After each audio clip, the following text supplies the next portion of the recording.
welcome back to the stage. I'm Damon Hatfield from IGN. This is Brian Altano.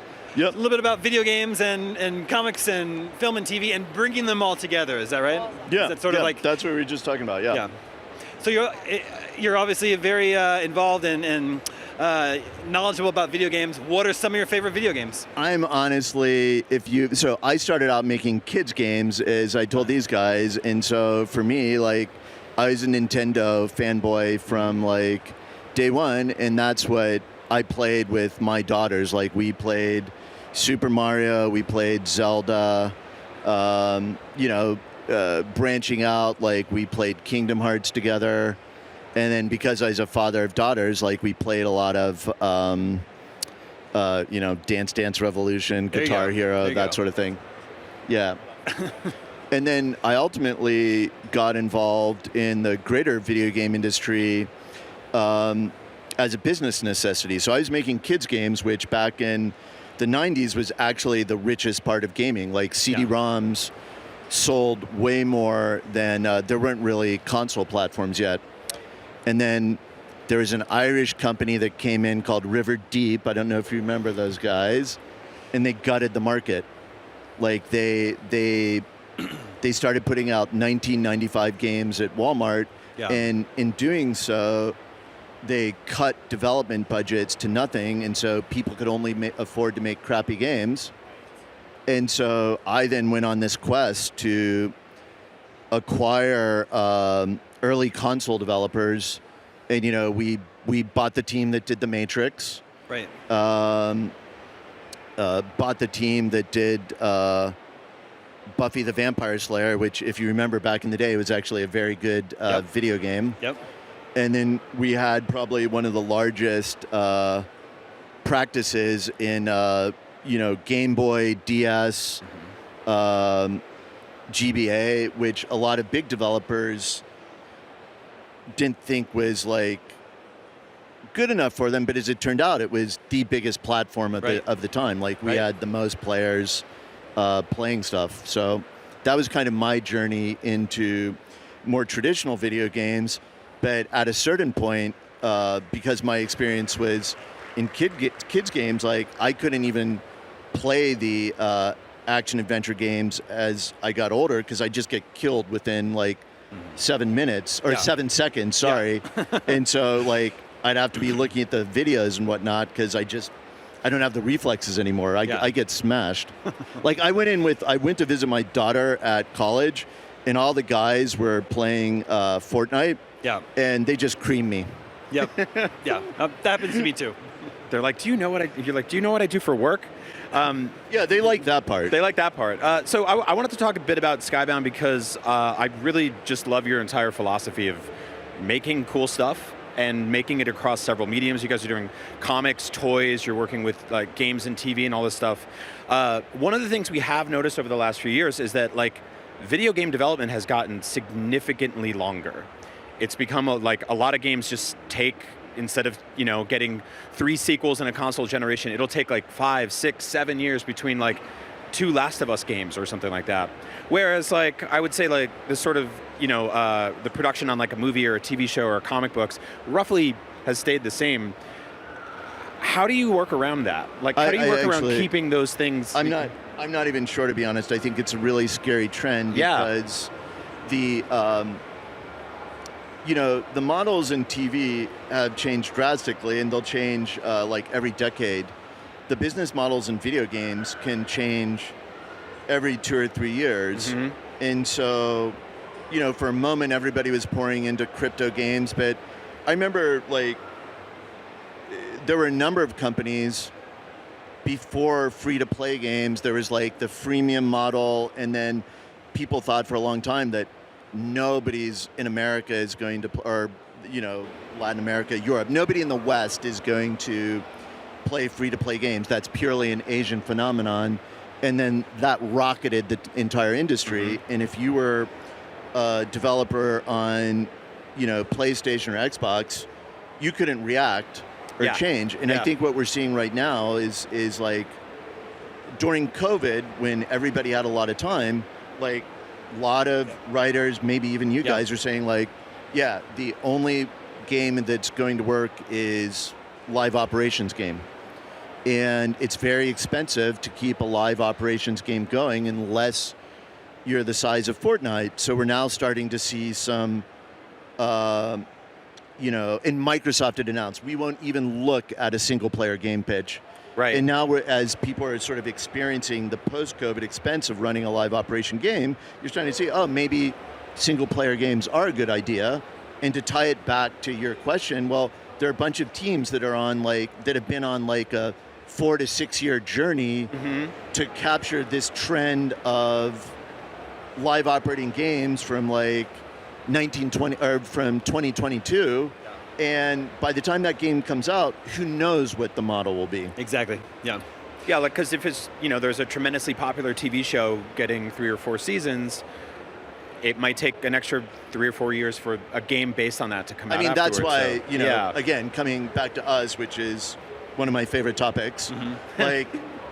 We've been in production on Invincible, and we knew it was a hit comic book, and we know when the show's coming out, so we can actually get started ahead of the curve. And one of the examples we give is like how big of a hit was Game of Thrones, but literally, oh, nice, I love that. Looks nice, right?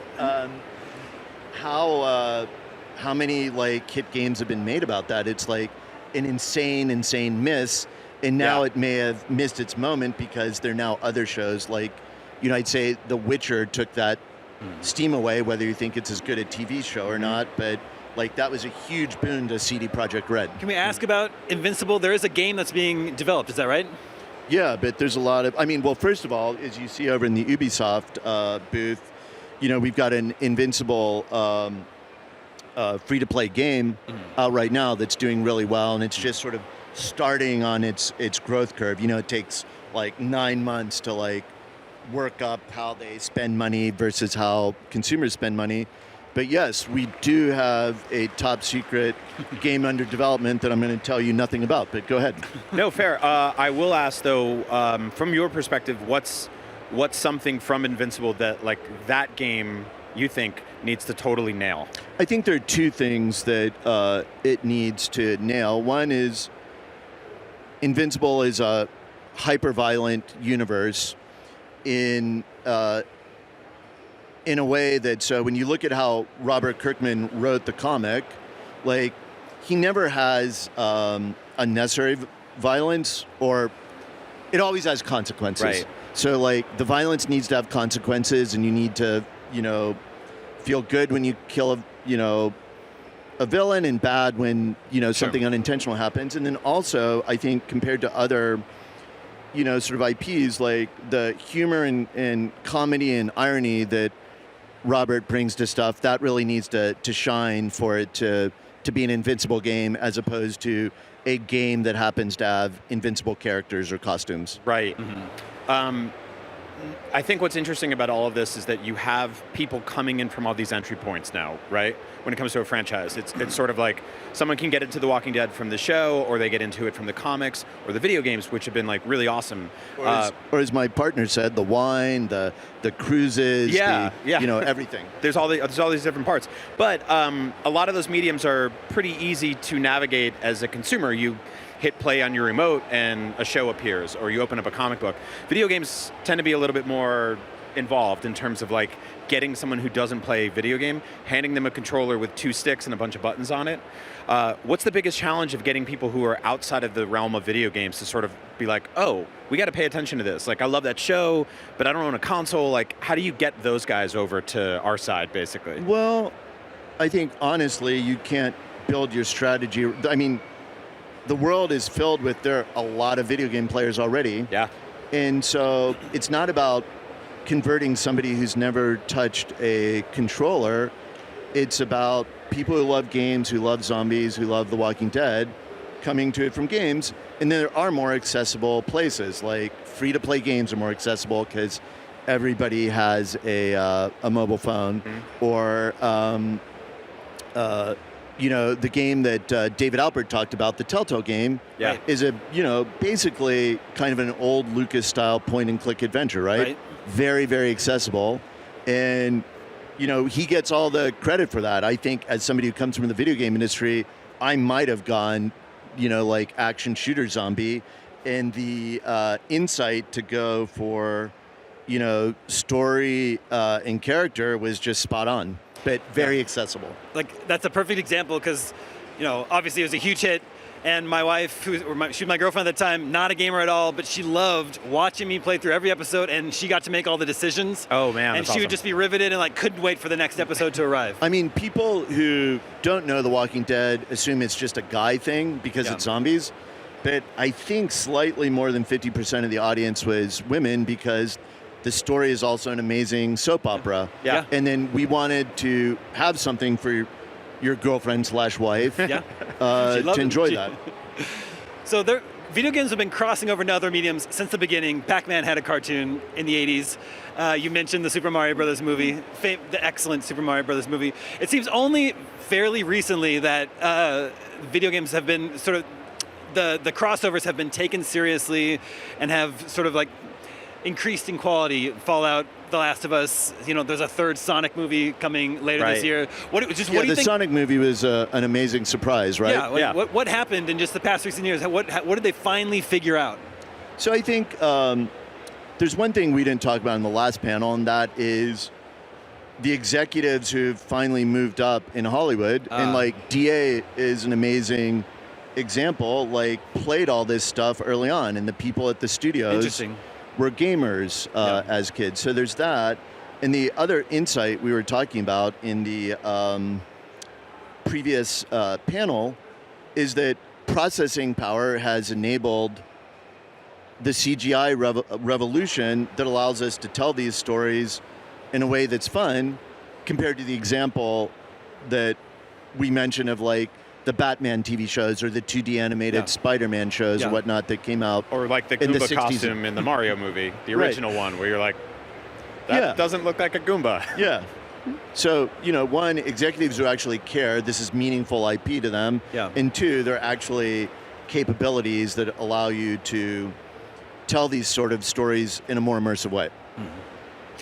So we've been talking about crossing over from video game to TV. Do you think it's possible to create a world, characters, and a story that from the beginning is designed to be multimedia, designed to be a game and a TV show, movies, comics, from the initial spark, that's what it's supposed to be? So I feel like you want me to say yes, but but what I really believe, and I said it before, is that you should be true to your medium and not be Machiavellian or you can't cook up entertainment in the laboratory. If you're going to make a game, you should make the most awesome game you can, and if it makes sense to have story in it, you should do that. And in the same way, you remember kind of in the 90s and the aughts, you'd see an adventure movie and you could tell, oh, they put that in there specifically so it can be in a video game. Sure. Yeah, and that makes you hate them. Mm-hmm. It's very transparent. Yeah. The Mortal Kombat collaboration was awesome. How did that come together? With Omni-Man. Yeah. I mean, so we've got a guy who works for us, and many people in the games industry know him. Doesn't that look amazing? Yeah, looks really good. Yeah. Dan Murray, you may know him. Lots of people know him.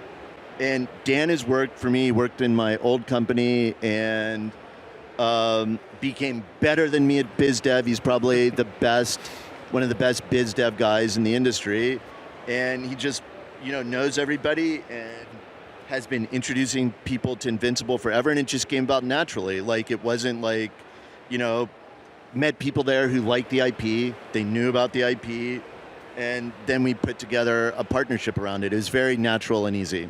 Did you get to leave notes on the fatalities or anything where you're more blood, less blood, how?